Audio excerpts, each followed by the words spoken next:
when you have your awakening, when you consume the red pill, when you understand the matrix, however your preferred way of saying this is, you start to understand the purpose of the established institutions themselves. The education system, the political system, the media, the entertainment industry, segments of the economic system, and so on and so forth.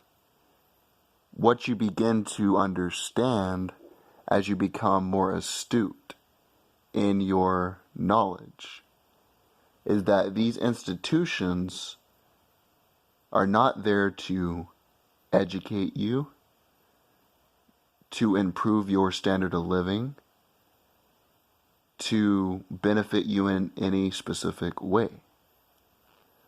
They are established in order to protect the interest of the ruling class. If you are able to control an individual's mind through propaganda in the media, entertainment, you begin by educating them from a young age so they become acquainted with your version of reality. Keeping that in mind, you must become mindful enough to decipher fact from fiction. There are many factions, whether it is the media, political system, and so on and so forth, that are complete bullshit. Every single person has a particular passion. I have a friend that is really into deciphering the messaging in film and celebrities, while I, on the other hand, am a student of history. I try to decipher fact from fiction in the historical context. Whichever particular field you become fascinated with, you start to go down a rabbit hole and understand that all of these seemingly unconnected things are all the arms of the same monster.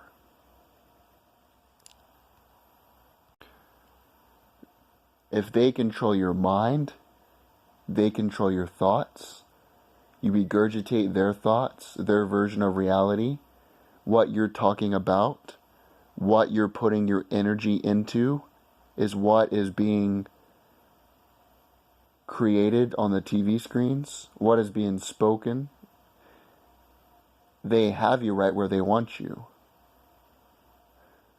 Something I've noticed as a student of history is that history is built, the primary foundation of mainstream history, whether it is mainstream historical societies like the Smithsonian, whether it is mainstream history distributors like the History Channel and National Geographic, and especially in your curriculum. The foundation is narrative. What is narrative? Narrative is a narration. I will put this in proper context by giving you a commonly regurgitated historical narrative that you can hear through any of these established institutions. Abraham Lincoln was a great emancipator. When he became president, he wanted to free all the slaves. The South, whose economy was primarily built on agriculture, needed the slaves in order to export cotton.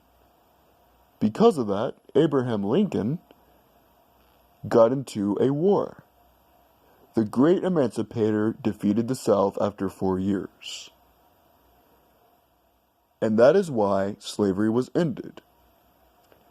What they're doing is they're casting Lincoln as the hero, the South as the villain, and the conclusion of the conflict that the slaves were free. It's like a TV show, a movie. You have a hero, a villain, a conclusion. Even though in real life, primarily, what I see is each side fighting for their own interest. And when your interest is counter to another individual's interest, that is when a conflict arises. You must negotiate. You must change your goal, or you must get involved in conflict. Each side in their own mind is justified in why they are doing something. That is self-justification.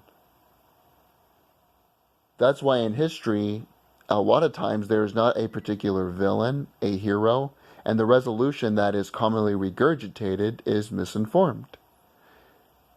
The average citizen that regurgitates the mainstream bullshit, they are just ignorant. They don't understand. But the elite who propagate these things are being very disingenuous. That being said, one of the most difficult things to do as a student of history is when I'm reading a history book that is typically mainstream. Anytime you go to the public library, that is funded by the government. They will only bring in books that regurgitate the mainstream consensus on particular topics. I must preface myself and say this particular book is well written, it's substantive, it's informative, and I would recommend it to any individual interested in this particular topic. This book is called George Washington. It is by James McGregor Burns and Susan Dunn. This book is about primarily the presidency of George Washington and his impact on the office itself. What mainstream history books do is they give you facts, they give you the historical context of the time, but there's two things that they do instead of outright lying to you. They do not post facts that are outright wrong. They are just selective on the facts they choose to add. The greatest form of censorship is omission. Or they create vagueness so they have plausible deniability. Let me read you a passage of this book, and then I will get into the vagueness of it all, and then the substantive reasons why certain things happened. In 1784, a democratic-minded Jefferson had warned Washington to no avail that his reputation was being compromised by his association with the Society of Cincinnati, the elitist organization of revolutionary officers, in which membership was hereditary. In 1793, Jefferson issued a not dissimilar warning to his fellow Virginian, this time against attacking the, remember this, Democratic-Republican societies.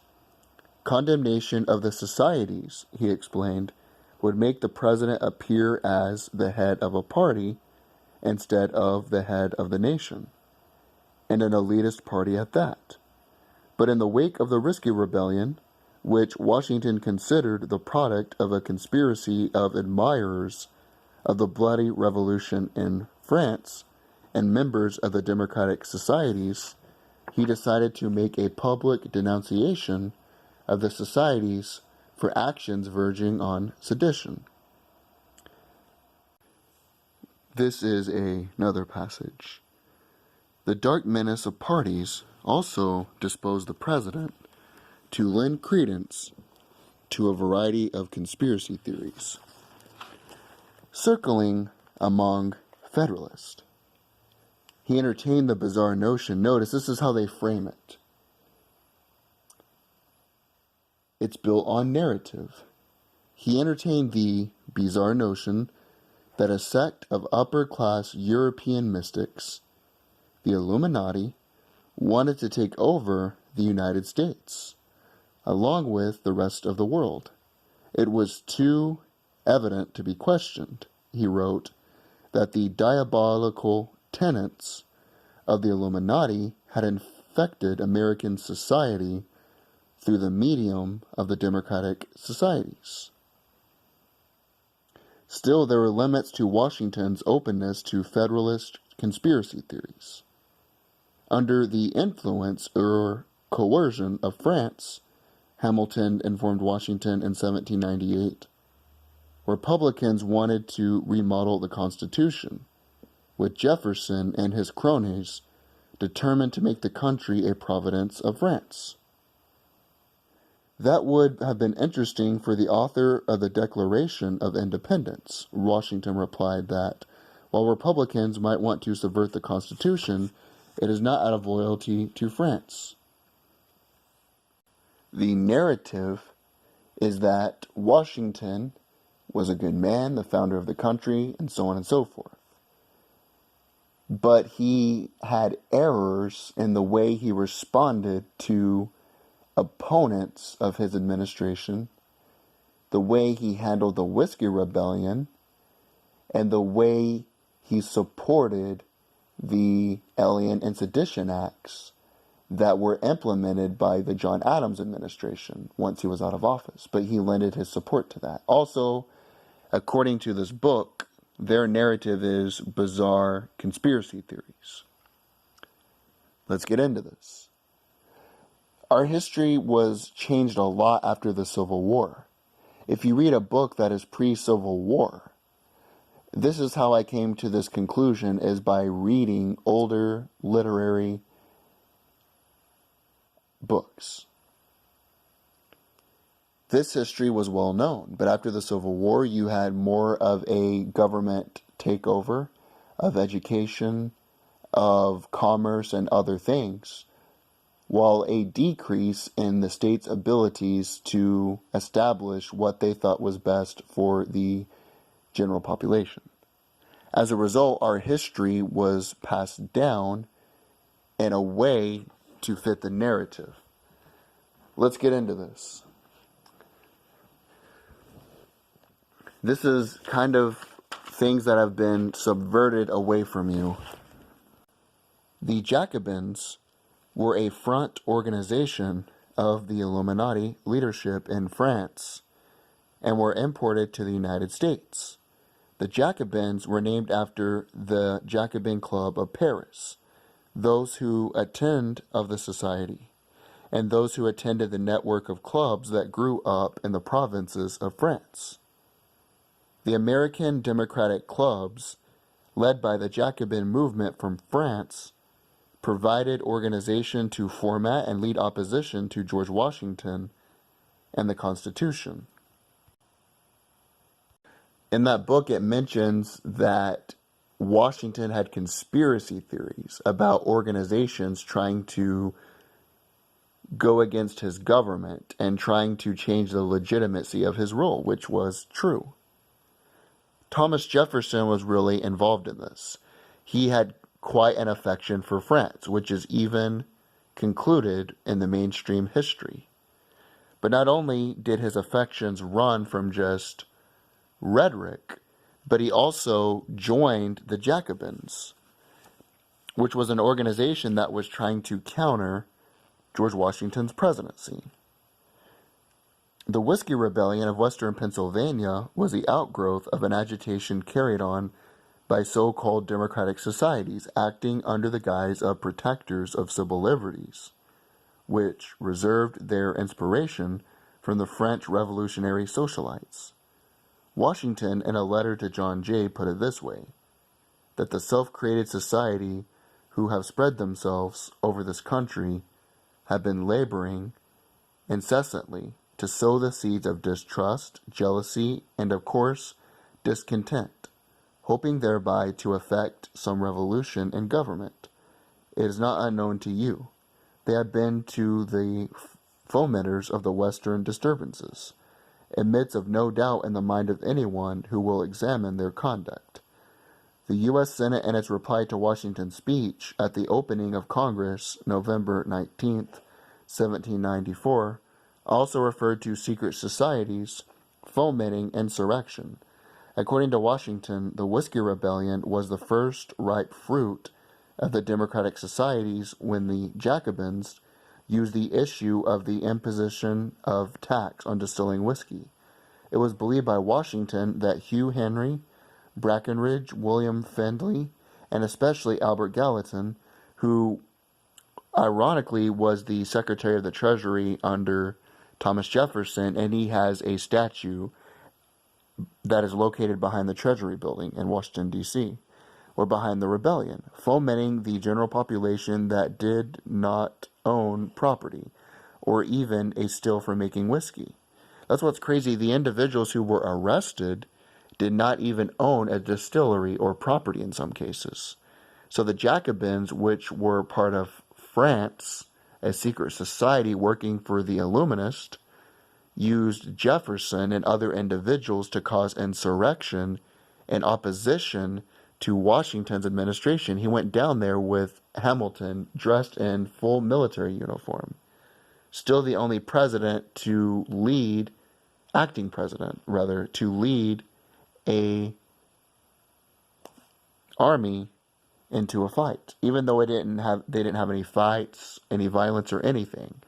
But they arrested individuals involved and later pardoned them. But this is regurgitated by the mainstream history historians as a mistake on the part of Washington. Also, Jefferson founded a newspaper called the National Gazette that countered Hamilton and was main opposition to Washington. The National Gazette became the flagship of a series of newspapers, which included the New York Argus, the Richmond Examiner, and the Boston Independent Chronicle. All of these were started with the initial intent of stopping Hamilton and opposing Washington. They were infiltrated by Jacobin propaganda. Jefferson could not directly come up against Washington since he worked in the State Department.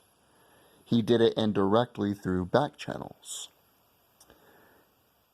It's crazy. The book I read you, the mainstream book, this is my notes from other sources. I read old books that were pre-1860. This was known history at the time, as known as in 1492, Columbus sailed the ocean blue. This was known stuff. But after the war, it just became so convoluted. Notice that book I read you kind of alluded to these things, but then it spun the narrative in order to try to create their version of reality. This is a microcosm of other things that you see. Politics, the media, entertainment, they all do this. They all spin it to protect their own interests. Now, why would they try to delegitimize George Washington? Well, that's what I'll get into in part 2. George Washington and everything he stands for is a threat to the ruling class. We will get into why in the next video.